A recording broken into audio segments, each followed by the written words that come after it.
Good evening, everyone. Happy Wellness Wednesday. How is everyone doing today? Oh my gosh, I cannot believe this. We have finally made it to the end of our book.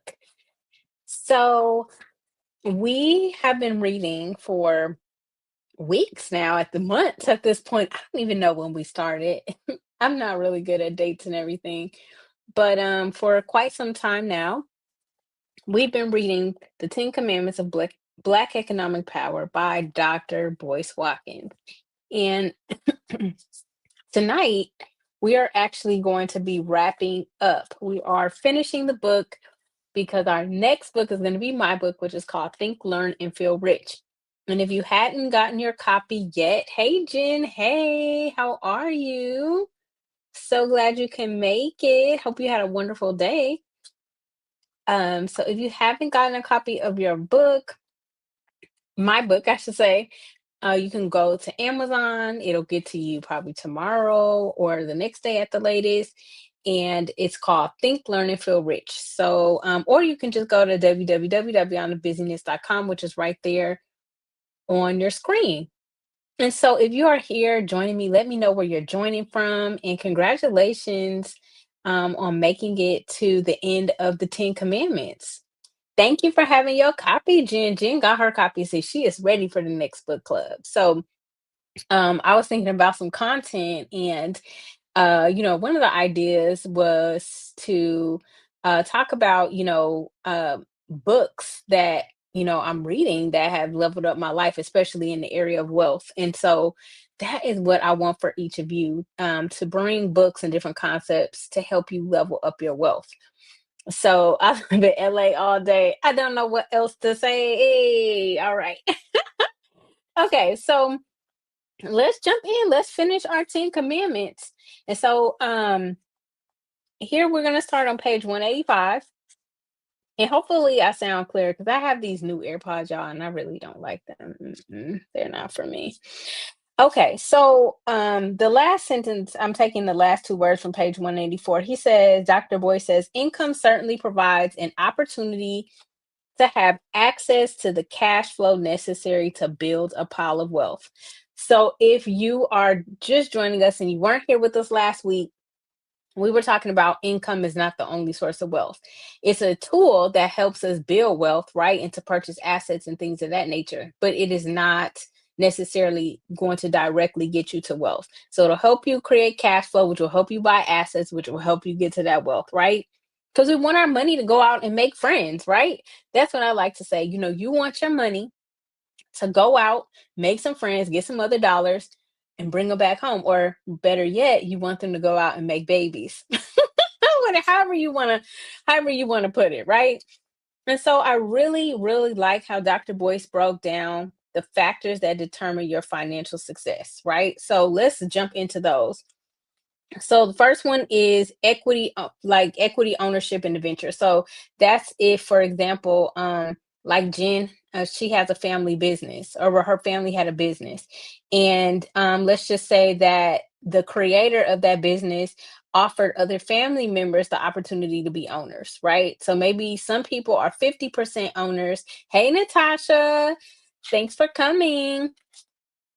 And then maybe some people are 10% owners. So it makes a difference depending on the venture, what percentage ownership you have, because that also um it impacts your voting rights, how you make decisions in the company, things of that nature. And then he talked about number two, the security of your revenue stream. Yo, so Natasha, I already said this last time, but Natasha, she said something I will never forget. Um, she said that, yes, Jen, come on, business owner. Now, see, why is my mouse not working? I really want to highlight that. I don't know why my technology doesn't want to cooperate from time to time. But basically, Natasha said something to the extent, and Natasha, if I'm butchering it, correct me in the chat. She was like, how she was like, why something to the extent of, don't be so dependent on a hand to feed you that can turn around and starve you. Man, When Natasha said that, she snatched all my edges. See, that's why I got to have this headband on today. Because I said, you know what? She's so right. She is so right. And I get it. People fall on hard times, right? I know as a full-time entrepreneur, sometimes the flow is not flowing, right? But I've learned how I have assets, right? And so if the flow ain't flowing over there, I got other places to be. Yeah. I love it. Y'all should see this chat here. Natasha's like, what did I say? And Jim was like, you know what you said, sis. But that was a powerful statement. And it is so true. With people losing SNAP benefits, it is difficult for people, depending, but it's like, oh, there we go. Come on, Natasha. I needed to document this. If you give them permission to feed you, you give them permission to starve you. Come on. Now, if that is not a revolutionary statement, see, I wish I was deep like Natasha. I'm a numbers person, y'all. I'm not really a words person. But this right here, this is the epitome of number two, the security of your revenue stream. Yeah, you do say a lot, Natasha. You be dropping the words of wisdom. That's why you my big sister. Um, He said, "Could someone take it away from you in a second?" So I want us to reflect for a second. With any of your streams of income, is there a possibility that somebody could take it away from you at any time that they so felt like? And yes, exactly. Come on, Jen, preach. Sovereignty is the key. And I'm gonna talk about this here in a moment because I went from working in New York, which is a unionized position, so basically you can't really lose your job, to working in Texas, which was an at-will state. And I was like, what does that mean? Okay, because I didn't know what that meant. And we love you, Natasha. And so what that means is that if you work in an at-will state, y'all probably might already know this. It was new to me because I worked in a unionized position for most of my career. So I didn't even know. Not that I didn't know you could be fired. I heard about it, but like it wasn't a thing that I had to think about. And when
all right, folks.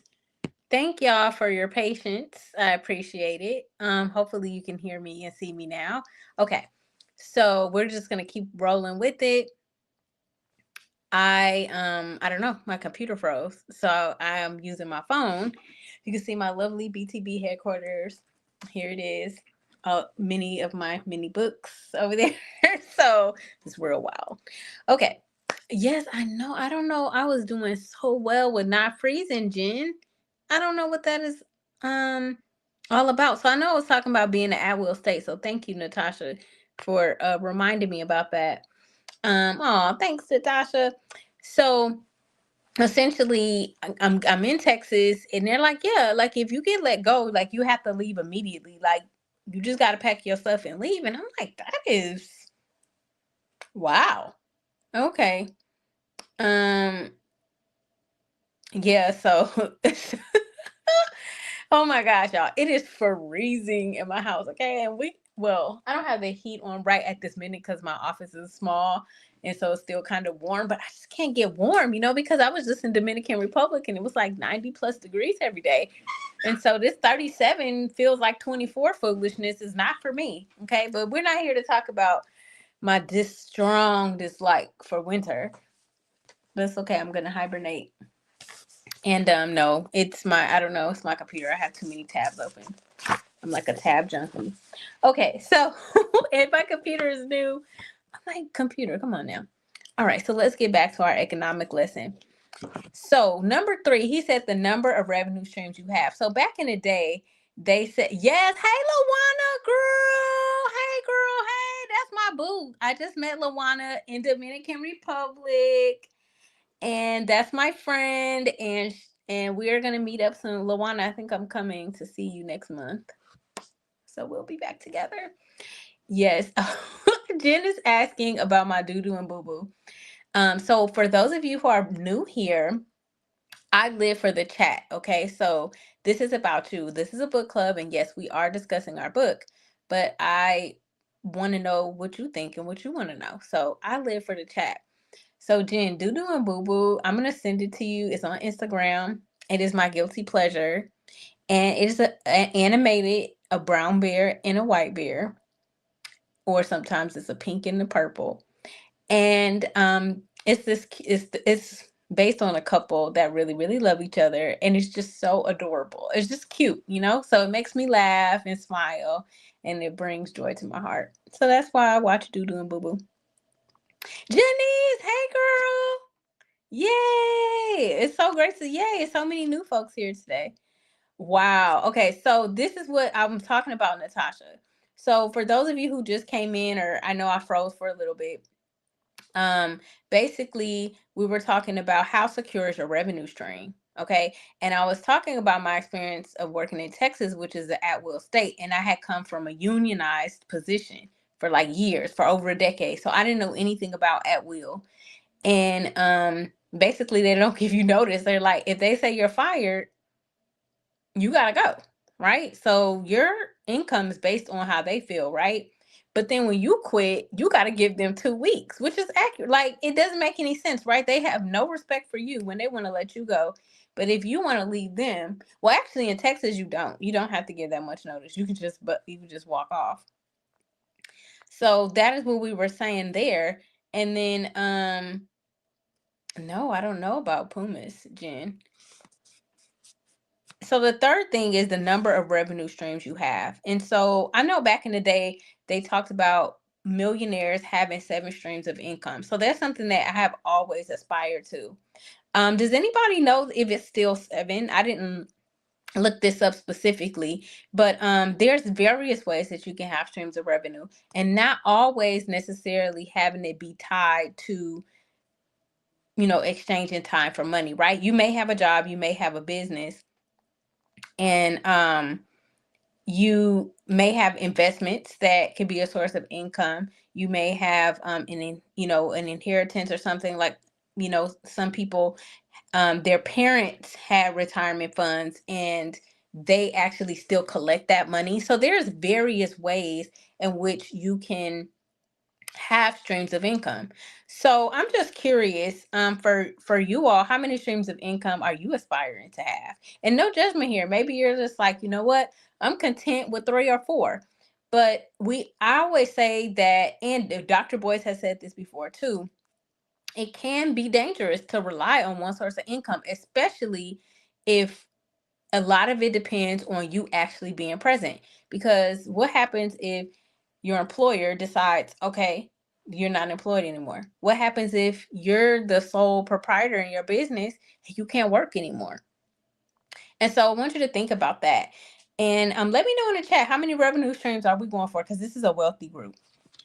And then number 4, your income level versus expenses, right? And so, I'm sure many of us have been taught to live below our means. And then number 5, your personal debt level. So high debt can make you feel financially trapped. Lord have mercy. I am in agreement with that. Okay. Been in and out of debt, and it can definitely feel trapped. And I am like a big advocate of keeping your outstanding balances as low or non-existent as they can be, unless those debts are helping you to produce assets. Because I was listening to one of my books by Mel Abraham, and he was like, listen, he was like, if you're gonna get debt, you should use that debt to purchase something that's gonna pay off that debt for you. I was like, you know what? That's what's up. Awesome. Look, okay, you better go hit preach, Natasha. Because at the retreat Lawana and I were at, at first, people always talk about, focus, focus, focus, focus. And focusing is great, don't get me wrong.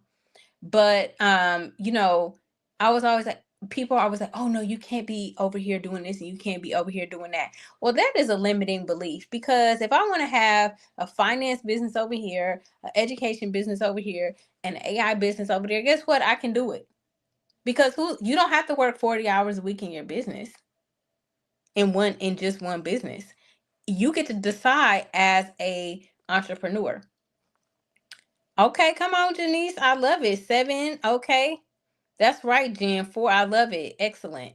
So the next thing he talks about is quality of life on a job you're doing.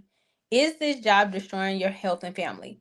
So for those of you who don't know, I definitely retired at 40 because it was impacting my health very negatively.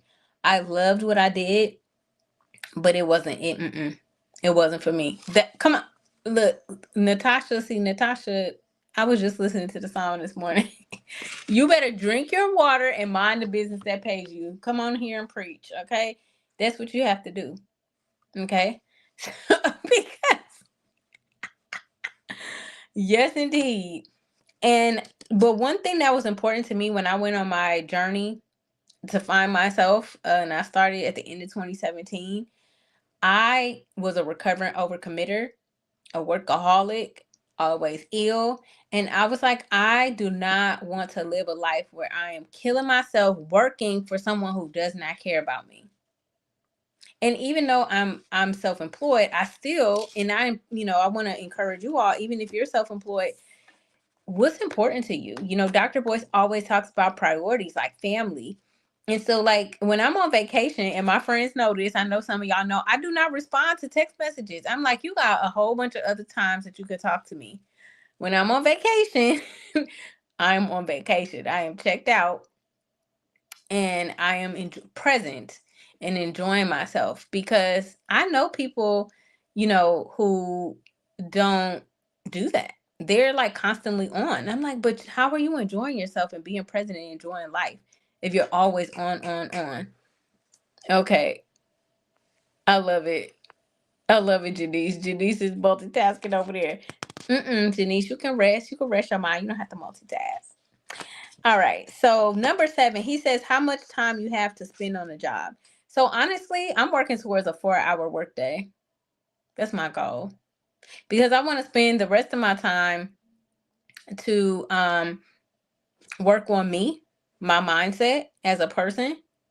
Also, I love learning and studying. I want to be like Natasha, because she studies a lot.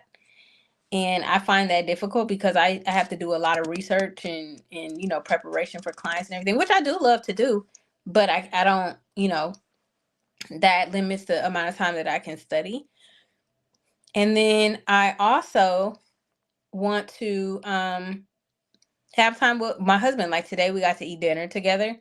And so what we do is we watch separate things. I know it's weird because he has to watch his sports and I'm not going to stop him from doing things that he enjoys. So um I was listening to a there's this book called Your Body Keeps the Score. And so the author, he's a part of this summit on getting rid of your limiting beliefs. So I was listening to that in my AirPod. And so that is what I want to spend my time doing, because the better person I am, so focusing on becoming, the more then I do from the person that I am, and then it creates what I have, right? Yes, I like this. Come on, Jen. This is what I'm talking about. Because we in our country, we are conditioned just to work, work, work, work, work, right? We are not Rihanna. Okay. I'm just playing. Now we want some Rihanna wealth, okay? Ain't nothing wrong with, because she has some very successful businesses. But at the same time, how are we making sure to take care of us? Because if we're not well, then we're not going to be able to show up and do anything that we want to do well. And then last but not least, number 8, your mobility and flexibility on the job. I probably would not have quit my job, honestly, if I could have worked from home. I was a director. There was absolutely zero reason for me to be in the office. It was after COVID. We couldn't even meet in person anyway. And so if some people have wonderful jobs where, they have flexibility, they could take off whenever they want to, all this and all that. Hey, if that works for you and it's paying your bills and it's making you happy, then that is fantastic. As long as you're setting aside a portion of your income to build your wealth and your empire. So basically, Dr. Boyce, to wrap up here, he says it comes back to owning a wealthy life. So I want to know in the chat for you all, what does owning a wealthy life look like for you? So for me, a wealthy life, because I actually answered this question for myself. So a wealthy life for me is space in my calendar, right? And so, people are like, you're busy. And I'm like, no, actually, I'm not. I'm intentionally scheduled. I basically don't work in the morning. I don't really start working until like 11. And then, in the middle of the day, I'm hanging out with Jen and Natasha doing something. So I mean, I live a pretty wealthy life. I travel like almost every month. I've traveled 10 months out of this year. So wealth for me looks very different. I invest consistently every month. That's priority for me. I give every month. So that's what's important to me. Yes, time freedom, absolutely, Janice. That is one of the most important things for me. Okay? So Jen's favorite Riri song is "You Needed Me, Now I Am in the Phase of Don't Need Me, Let Me Be." I love that. Yes, exactly, Jen. Spot on. Okay. Let's see what other people say for their wealthy life. Owning your time, doing whatever I want, whenever I want, wherever I want, with whomever. You better come on here and preach then this good evening. That's exactly what wealth is, right? That part. You are the designer of the life that you desire, I guess, and you know that you deserve it, and you know that there's nothing wrong with it. And so Dr. Boyce, he talks about owning, right? And so we can own everything from real estate to stocks. He talks about wealthy people tend to not just own things, but they are able to generate several income streams from the things that they own. So definitely bookmark that down. That's on at the bottom of page 185. We want to generate income from the things that we own. Then this way we eventually get to the point where we don't have to work to earn income, right? Like stock options, for example. And then life. He says some of us are trained to ruin our lives over a job or to make more money. So if I was in a place where I absolutely needed my job, my mental health would have continued to suffer. But I had a business that I was growing and sometimes I would replace my salary in one check. And I'm like, oh, Wait a minute. I did one thing. I helped somebody and it's my holes out. I said, oh, wait a minute. I don't need to torture myself anymore. He says they ruin their families, destroy their health, and create mental illness within their spirit. And my question is, why not you, sis? Why not you? Why can't you own your own time, doing whatever you want, whenever you want, wherever you want, with whomever you want? Why not? Why not you? Why not take that leap of faith? And I'm just curious, in the chat, let me know, have you ever considered, if you do, or if you are in a situation like that, what's your exit strategy? Right? What is it that you can start doing now to build that up? And then what do you believe you deserve? Right? Do you believe you deserve time freedom? Do you believe you deserve financial freedom? Or do you think that's for other people? Because the main thing, in order for you to actually live that, you have to believe it. And you also have to know that you know that you know that you deserve it. It's a deep internal knowing. And that is the most important thing. Wealth is actually a mindset. Wealth is created up here first. And it's not even about the money initially. Wealth is an internal embodiment that you know you deserve it, that you know it's not being selfish, that you know it's nothing wrong with it, and that it's not just for other people outside of you, it's for you too. And yes, exactly. There we go, Natasha. This is exactly what happened to me. My part-time replaced my full-time. Praise them, and it's still pretty part-time. So that's why I'm always on the jet. And I'm living my best life, you know what I mean? And I want other people to live their best life too, right? Now, of course, I have a husband that supports me, so I don't want to make it seem like I'm doing everything on my own, because I'm very transparent with that. But, he supports me in being able to do that. So to wrap up, because I know we have 3 minutes, on page 186, he says, working is something that should be done temporarily to earn income. After you earn enough income, you shouldn't have to work anymore because you've transferred a portion of that income into an asset that generates income. So if you didn't take anything away from tonight, you want to use your income to create assets that then generate income for you. So you don't have to always exchange time for money, and you therefore create a work optional lifestyle, or you become recreationally employed. And to wrap up, for children, I'm going to give you 4 guidelines, which is on 187 and 188. The first thing is to make sure your children own shares of stock as early as possible. Make sure that every Black child learns how to start a business before the age of 12. And make sure that they understand property ownership. And Dr. Boyce definitely has resources for that. So with that being said, next week it is trivia time.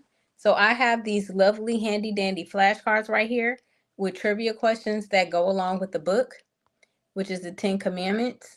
And so I'm going to be giving away prizes. So make sure you have taken some time to flip through the book so you know the answers. So what we'll be doing is whoever types the answer in the chat the fastest first, you get a point.